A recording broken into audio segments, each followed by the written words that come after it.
ప్రియ దేవుని బిడ్డలారా, బైబిల్ చదవటం వినటం వల్ల మనలో విశ్వాసం పెరుగుతుంది. మన మార్గానికి త్రోవ చూపుతుంది. సమస్త జనులను శిష్యులనుగా చేయుడి మత్తయి 28:19 వచనంలో దేవుని వాక్యం తెలియచేస్తోంది. తెలుగు బైబిల్స్ను ఆర్ఆర్కే మూర్తి గారు రీసెర్చ్ చేసి విశ్లేషణ చేసిన బైబిల్లోని ప్రతి అధ్యాయాలను వచనాలను వరుస క్రమంలో అనగా ఆదికాండం నుండి ప్రకటనా గ్రంథం వరకు ఇవ్వబడుతుంది. ప్రతి ఒక్కరూ ఆధ్యాత్మికంగా విశ్వాసంలో బలపడి మీ జీవితంలో ఎదుర్కొంటున్న సమస్యల నుండి విడుదల పొందండి. ప్రతి ఒక్కరూ మీ దీవెన టీవీని సబ్స్క్రైబ్ చేసి ఈ వాక్యాన్ని లైక్ చేసి మీ మిత్రులకు బంధువులకు షేర్ చేయండి. దేవుని సువార్తను ప్రకటింపబడుటలో మీరు పాలిభాగస్తులు కండి. సోదరీ సోదరులారా, నిర్గమకాండం 19వ అధ్యాయంలో మోషే చేసిన ప్రసంగం ఉన్నది. దేవుడు దర్శించబోతున్నాడు. దానికి ప్రజలు సిద్ధపడుతున్నారు. 19వ అధ్యాయం నుండి 24వ అధ్యాయం వరకు ధర్మశాస్త్రమును గురించిన విశేషాలు చెప్పబడ్డాయి. ఇశ్రాయేలు ప్రజలు సీనాయి కొండను సమీపించారు. ఇక్కడే వారికి ధర్మశాస్త్రం ఇవ్వబడింది. ధర్మశాస్త్రం కావాలని కోరుకున్నారు, కృప కాదు. ధర్మశాస్త్రమే కావాలన్నారు. అదే వచ్చింది. ఇప్పుడు 19వ అధ్యాయం 1వ వచనం నుండి వినండి. ఇశ్రాయేలీయులు ఈజిప్టు దేశము నుండి బయలుదేరిన 3వ నెలలో, వారు బయలుదేరిన నాడే 3వ నెల ఆరంభ దినమందే వారు సీనాయి అరణ్యానికి వచ్చారు. వారు రెఫెదీము నుండి బయలుదేరి సీనాయి అరణ్యానికి వచ్చి ఆ అరణ్యమందు దిగారు. అక్కడ ఆ పర్వతం ఎదుట ఇశ్రాయేలీయులు విడిది చేశారు. మోషే దేవుని వద్దకు ఎక్కిపోగా యెహోవా ఆ పర్వతము నుండి అతణ్ణి పిలిచి అన్నాడు, నీవు యాకోబు కుటుంబీకులతో ముచ్చటించి ఇశ్రాయేలీయులకు తెలుపవలసినది ఏమనగా, నేను ఈజిప్టు వారికి ఏమి చేశానో, మిమ్మును గద్ద రెక్కల మీద మోసి నా వద్దకు మిమ్మును ఎలా చేర్చుకున్నానో మీరు చూచారు. మీరు నా మాట శ్రద్ధగా విని నా నిబంధనను అనుసరించి నడిస్తే మీరు సమస్త జనులలో నాకు స్వకీయ సంపాద్యమవుతారు. ఇశ్రాయేలీయులు సీనాయి కొండ దగ్గరికి వచ్చారు. ఇక్కడే వారు ధర్మశాస్త్రాన్ని దేవుని నుండి స్వీకరించబోతున్నారు. దేవుడు తన ప్రజలతో కృపను బట్టి వ్యవహరిస్తాడు. వీరికిప్పుడు కృప కావాలా? దేవుణ్ణి ఇలాగే వెంబడిస్తూ ప్రయాణం చేస్తారా? లేక వీరికి ధర్మశాస్త్రం కావాలా? ఏదో ఒకటి వీరు తేల్చుకోవాలి. మోషే మాట్లాడుతున్నాడు. దేవుడు చెప్పిన మాటలే వారికి తెలియచేస్తున్నాడు. వీరు దేవుని కృపచేత ఇంతవరకు నడిపించబడ్డారు. గద్ద రెక్కల మీద మోసి వారిని ఇంతవరకు తెచ్చాడు. ఈజిప్టు నుండి సీనాయి వరకు వారిని నడిపించింది దేవుని కృప. ఈ కృప వారికి చాలా, లేక ధర్మశాస్త్రం కావాలా? గద్ద రెక్కల మీద వచ్చాం, ఇది బాగానే ఉంది, ఇలాగే ముందుకు సాగుతాము అని వారంటే ఎంతో బాగుండేది. గద్ద రెక్కల మీద తెచ్చాను అంటున్నాడు. గద్ద విచిత్రమైన పక్షి. యోబు గ్రంథం 9వ అధ్యాయం 26వ వచనంలో గద్దను గురించి చెప్పబడింది. రెల్లు పడవలు దాటిపోయేటట్లు అవి జరిగిపోతాయి. ఎరమీదికి విసురున దిగే పక్షిరాజు వలె అవి త్వరపడిపోతాయి. మత్తయి సువార్త 24వ అధ్యాయం 28వ వచనంలో ప్రభు అన్నాడు, పీనుగ ఎక్కడ ఉన్నదో అక్కడ గద్దలు పోగవుతాయి. గద్ద అనగా పక్షిరాజు. బైబిలు పరిభాషలో దేవునికి దైవత్వానికి సంకేతం. యెహెజ్కేలు గ్రంథంలో దైవత్వం పక్షిరాజు ముఖానికి పోల్చబడింది. అలాగే ప్రకటన గ్రంథం 4వ అధ్యాయంలో దైవత్వం ఎగురుతున్న పక్షిరాజుతో పోల్చబడింది. పక్షిరాజు రెక్కలు బలమైనవి, అవి ఎంతో ఎత్తుకు ఎగురగలవు. పక్షి కుటుంబంలో ఇది రాజులాంటిది, ఇది జెట్ విమానం లాంటిది. అందుకే ఈ అధ్యాయం 4వ వచనంలో దేవుడు గద్ద రెక్కల మీద మిమ్మును తెచ్చాను అంటున్నాడు. అనగా ఇది దేవుని కృప, దేవుని సన్నిధి, దేవుని బలమైన కాపుదల. ఈజిప్టు నుండి సీనాయి వరకు వారిది కృపా ప్రయాణం. దేవుని కృప వారిని రప్పించింది. వారు ఈజిప్టులో ఉండగా దాస్యంలో ఎంతో శ్రమలనుభవించారు. అయితే దేవుడు వారిని విమోచించాడు. అలా విమోచించడానికి రక్తప్రోక్షణ అవసరమైంది. ఆ రాత్రి మరణదూత దాటిపోయాడు. ఇశ్రాయేలు ప్రజలు ఈజిప్టును విడిచి వచ్చారు. ఎర్ర సముద్రం దాటారు. లేకపోతే ఫరో వారిని ఊచకోత కోసి ఉండేవాడు. కాని దేవుడు కాపాడాడు. అది దేవుని శక్తి, కృపాశక్తి. దేవుడు వారిని గద్దరెక్కల మీద తెచ్చాడు, పక్షిరాజు రెక్కలు. ఈజిప్టు నుండి సీనాయి వరకు ఇశ్రాయేలీయులు 7 అనుభవాలు పొందారు. ఇవన్నీ క్రైస్తవ అనుభవాలలాగే ఉన్నాయి. 1, వారికి ఆకలి అయినప్పుడు దేవుడు మన్నా ఆహారమిచ్చాడు. 2, దాహమైతే జలమిచ్చాడు. 3, మారాలో చేదు నీటిని మధుర జలముగా మార్చాడు. 4, అమాలేకుతో యుద్ధం జరిగినప్పుడు దేవుడు జయం ప్రసాదించాడు. ఇంకా ఇలాంటి అనుభవాలు వారికి ఇవ్వబోతున్నాడు.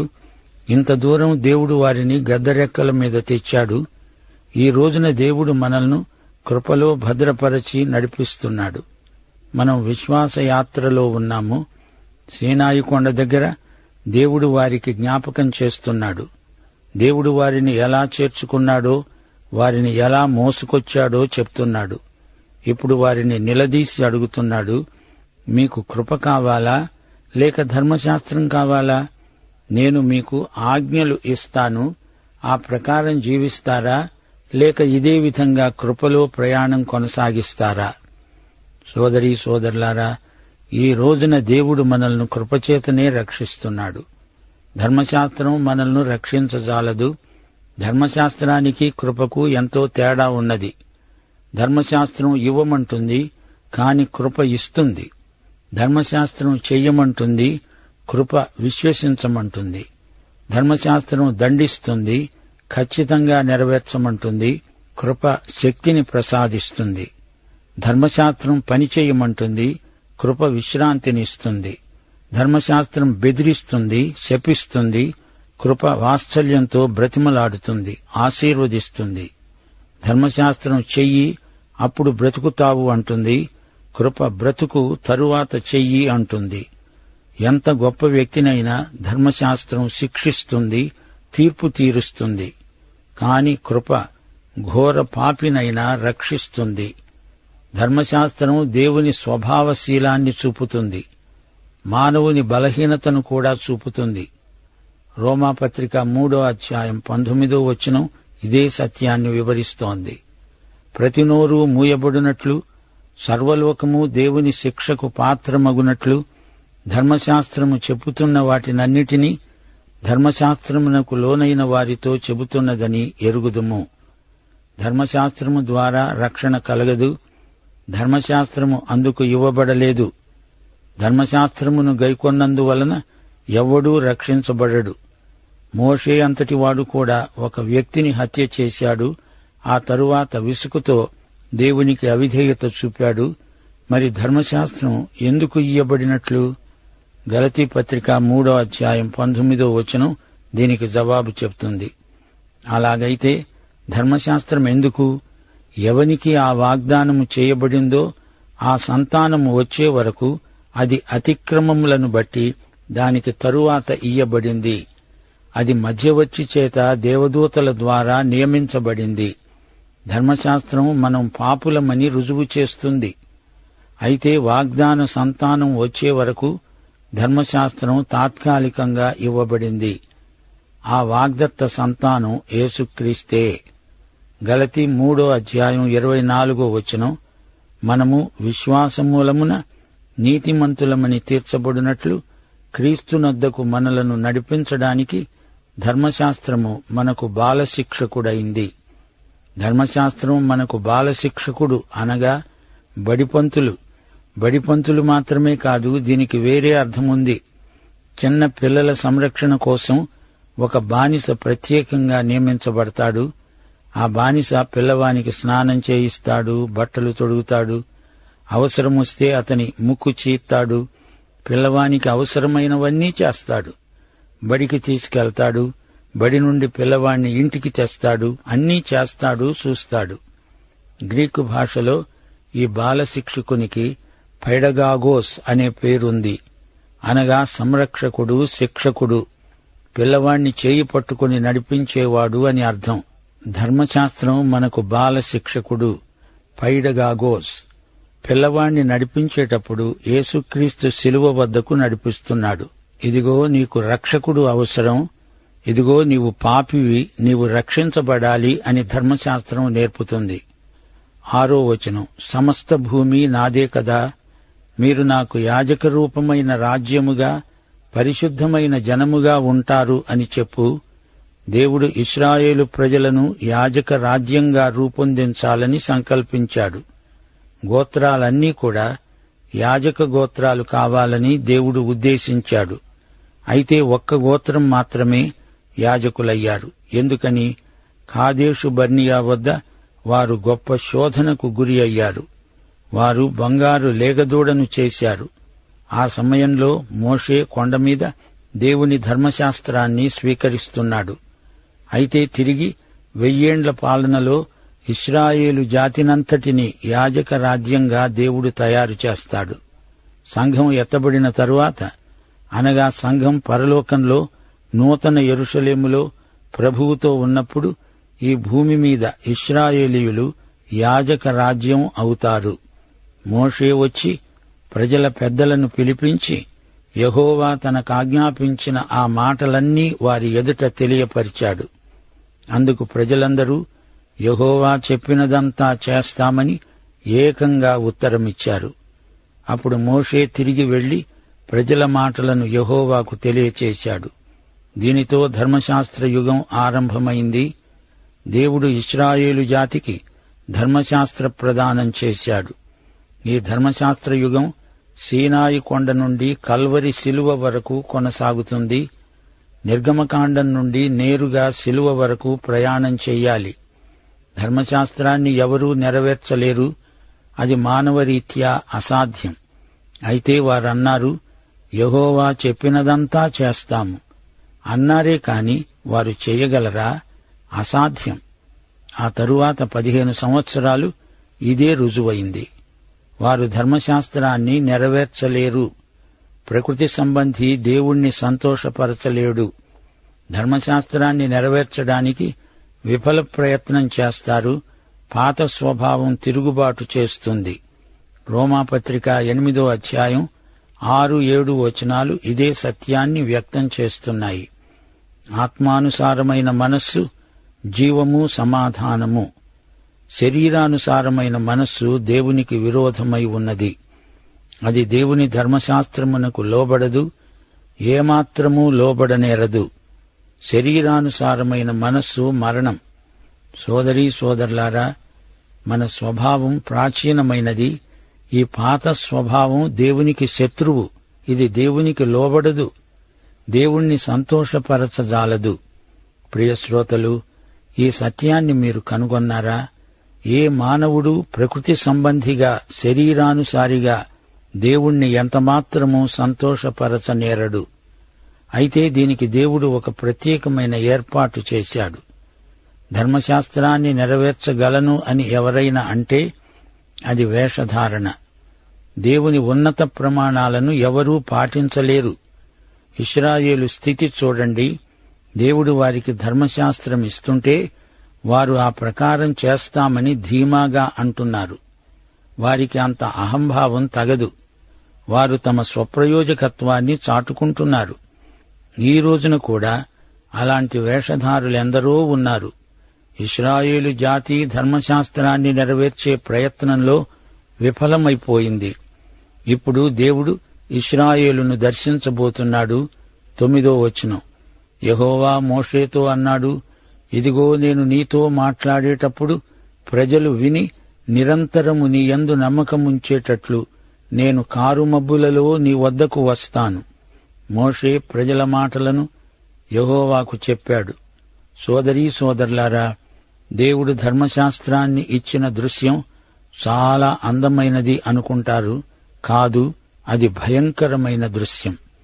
యెహోవా మోషేతో అన్నాడు, నీవు ప్రజల వద్దకు వెళ్లి నేడు రేపు వారిని పరిశుద్ధపరచాలి. వారు తమ బట్టలు ఉతుక్కొని 3వ నాటికి సిద్ధంగా ఉండాలి. 3వ రోజు యెహోవా ప్రజలందరి కన్నుల ఎదుట సీనాయి పర్వతం మీదికి దిగి వస్తాడు. నీవు చుట్టూ ప్రజలకు మేరను ఏర్పరచి, మీరు ఈ పర్వతం ఎక్కవద్దు, దాని అంచు ముట్టవద్దు, ఈ పర్వతాన్ని ముట్టే ప్రతివానికి మరణశిక్ష తప్పక విధించబడాలి. ఇశ్రాయేలు ప్రజలు ఆ పర్వతాన్ని సమీపించకూడదు, దాన్ని ముట్టకూడదు, ముట్టితే చస్తారు. సోదరీ సోదరులారా, ధర్మశాస్త్ర ప్రదానం మహాభీకర సన్నివేశం. ఎవడూ చేతితో దానిని ముట్టకూడదు. ముట్టినవాడు రాళ్లతో కొట్టబడాలి, లేక పొడవబడాలి. మనుష్యుడు గాని మృగం గాని బ్రతకకూడదు. బూరధ్వని చేసినప్పుడు వారు పర్వతం వద్దకు రావాలి. అప్పుడు మోషే పర్వతం మీద నుండి ప్రజల వద్దకు దిగివచ్చి ప్రజలను పరిశుద్ధపరచగా వారు తమ బట్టలు ఉతుక్కున్నారు. అప్పుడతడు ప్రకటించాడు, 3వ నాటికి సిద్ధంగా ఉండండి. ఏ పురుషుడు స్త్రీని చేరకూడదు. 3వ రోజు ఉదయమైనప్పుడు ఆ పర్వతం మీద ఉరుములు, మెరుపులు, సాంద్ర మేఘము, బూర యొక్క మహాధ్వని కలుగగా శిబిరములోని ప్రజలందరూ వణికారు. ప్రియ సోదరీ సోదరులారా, ఇదేమీ సర్కసు ప్రదర్శన కాదు, ధర్మశాస్త్ర ప్రధాన దృశ్యం. దేవుడు తన ధర్మశాస్త్రాన్ని తన ప్రజలకు గ్రంథస్థం చేసి ఇచ్చిన రోజు. ఎర్ర సముద్రం దాటిన తరువాత ఇశ్రాయేలు అరణ్య ప్రయాణం ప్రారంభించారు. సీనాయి కొండ వరకు వచ్చారు. ఇది దేవుని పవిత్ర పర్వతం. ఇక్కడ దేవుడు తన ప్రజలకు ధర్మశాస్త్రం అనుగ్రహించాడు. అనగా ధర్మశాస్త్రమందలి నైతిక ప్రమాణములు సీనాయి కొండంత ఎత్తైనవి. సీనాయి కొండ మీద వారు 10 ఆజ్ఞలను దేవుని వద్ద నుండి స్వీకరించారు.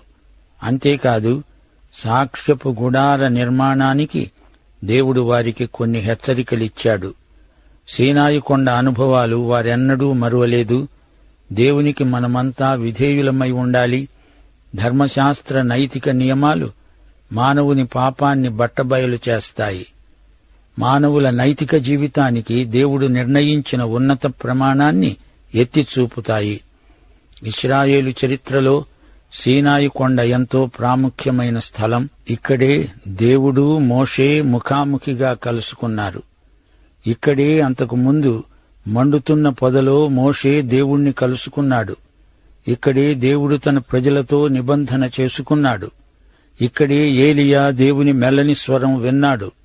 ఇక్కడే ఇశ్రాయేలు జాతి దేవుని నుండి విధేయత పాఠాలు నేర్చుకున్నారు. ఈ ప్రాంతంలోనే ఇశ్రాయేలు ప్రజలు దేవుని పట్ల అవిధేయత చూపారు. దేవుడు ఇశ్రాయేలీయులను దాస్యం నుండి విమోచించాడు. వారిని ఎందుకు ఈజిప్టు నుండి బయటికి తెచ్చాడు? వీరిప్పుడు విముక్త ప్రజలు. వీరు పరిశుద్ధులై ఉండాలి. వీరు యాజక రాజ్యం, అనగా ప్రతి ఒక్కడూ ఒక యాజకుడై దేవుని వద్దకు వెళ్లగలడు. అయితే దేవుని సంకల్పాన్ని ఆ ప్రజలు తమ అవిధేయత చేత నిరర్ధకం చేశారు. అందుచేత దేవుడు లేవీయులను మాత్రమే యాజక సేవకు ప్రత్యేకించాడు. అసలు అందరూ యాజకులై ఉండవలసింది, జాతి మొత్తం యాజకులై ఉండవలసింది పోయి లేవీ గోత్రం మాత్రమే యాజకులయ్యారు. అయితే యేసుక్రీస్తు వచ్చిన తరువాత తిరిగి దేవుడు విశ్వాసులందర్నీ యాజకులు అన్నాడు. మనమందరము పరిశుద్ధ యాజకులం, పరివర్తన చెందిన ప్రజలం. పాపినైన నిన్ను నన్ను దేవుడు పరిశుద్ధులనుగా మార్చి కొత్త నిబంధన యాజకులనుగా నియమించాడు. మనము ఈ విధంగా దేవస్వభావంతో నింపబడుతున్నాము. యేసుక్రీస్తు యొక్క మరణ పునరుత్థానాలను బట్టి దేవుని వద్దకు నిరభ్యంతరంగా స్వేచ్ఛగా మనము వెళ్లగలం. దేవుడు ఇశ్రాయేలును ఎందుకు తన కోసం ప్రత్యేకించుకున్నాడు? లోకంలో జాతులన్నీ పాపభూయిష్టమైనవే. దేవుని జాతిగా ఉండడానికి ఏ ఒక్క జాతి తగినది కాదు. ఇశ్రాయేలు జాతి గొప్పదని కాదు, మంచిదని కాదు. దేవుడు తన కృపచేతనే వారిని ఏర్పరచుకున్నాడు. అసలు దేవునికి ఒక జాతి ఎందుకు అవసరమైంది? లోకంలో తనకు సాక్ష్యార్థంగా దేవుని చిత్తాన్ని బయలుపరచడానికి, సత్యదేవుని ఆరాధనలో ఎన్ని ఆశీర్వాదాలొస్తాయో చూపడానికి, మెస్సియా రాకడను ప్రత్యక్షపరచడానికి దేవుడు ఆ జాతిని ఏర్పరచుకున్నాడు. ఆదికాండం 18వ అధ్యాయం 18వ వచనం ప్రకారం అబ్రహాము నిశ్చయముగా బలముగల గొప్ప జనమవుతాడు. అతని మూలముగా భూమిలోని సమస్త జనములు ఆశీర్వదించబడతాయి. ఇది దేవుని వాగ్దానం. లోకములోని జాతులన్నీ యెహోవా వెలుగులోనికి వస్తాయి.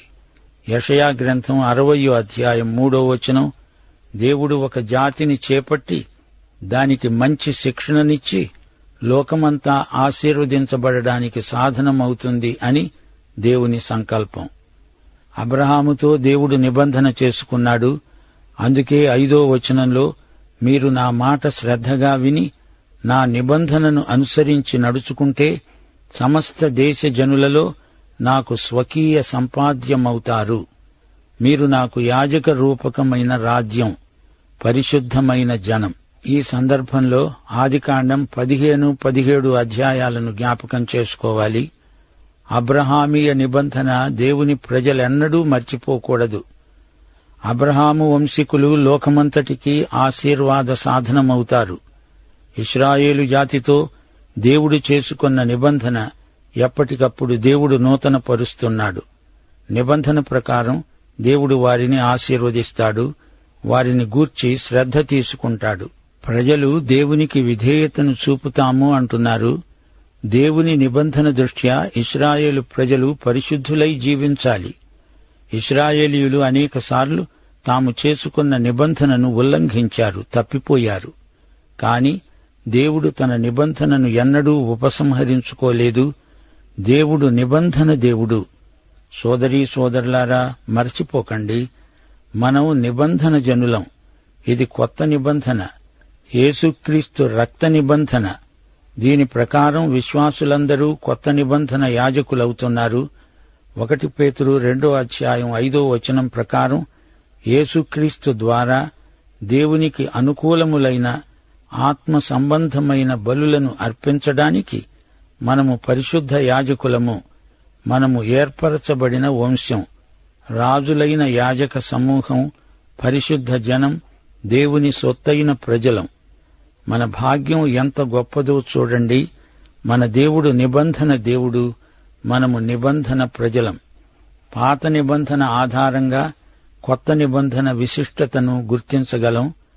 అబ్రహాము యొక్క శరీర సంబంధమైన సంతానాన్ని మించి అబ్రహాము ఆధ్యాత్మిక సంతానం ఆకాశ నక్షత్రాలై ప్రకాశిస్తారు. దేవుడు యేసుక్రీస్తునందు మనకు పరలోకమే ఇచ్చాడు. ఆత్మ సంబంధ ఆశీర్వాదాలకు గాను దేవునికి ఎంతో కృతజ్ఞులం. రండి, దేవుణ్ణి స్తుతిద్దాం. మన విశ్వాసం, నిరీక్షణ దేవుని యందే. దేవుడు విశ్వసనీయుడు. మన విశ్వాసం విశ్వసనీయతలో రుజువవుతుంది. పాఠం ఇంతటితో సమాప్తం. ప్రభు అయిన యేసుక్రీస్తు వారి కృప, తండ్రి అయిన దేవుని ప్రేమ, పరిశుద్ధాత్మ యొక్క అన్యోన్య సహవాసము మనకందరికీ నిత్యత్వము పర్యంతము తోడై ఉండునుగాక. ఆమేన్.